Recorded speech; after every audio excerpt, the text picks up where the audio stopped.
25 лет со дня убийства Али Анцукского в Азербайджане.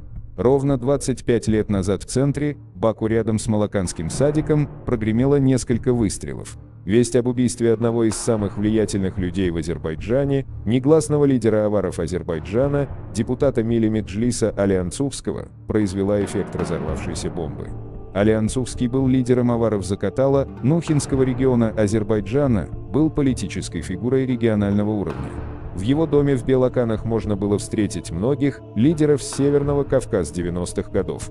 Депутат обладал большим влиянием в своем регионе, и его каждое слово в эпоху беззакония ураганных 90-е годы было законом.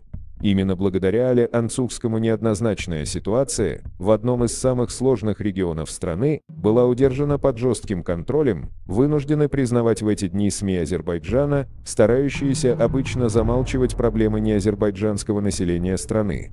В 90-е годы Али Анцукский требовал от Баку создать аварскую автономию в Закатальском регионе. Однако в 1996 году он был убит в Баку на взлете своей политической карьеры. Азербайджанский правозащитник Ильдар Зейналов позднее так комментировал его убийство в газете «Эхо». Али Анцукский открыто опасался кары со стороны властей и подстраховался от ареста, став депутатом парламента. Долго не решался приехать в Баку и был убит в первый же приезд после парламентских выборов. Симптоматично, что после политического убийства Али Анцукского азербайджанское руководство старается не допускать появления нового политического лидера аварской общины Азербайджана, как и лидеров общин других дагестанских народов лезгин, сахуров и рутульцев.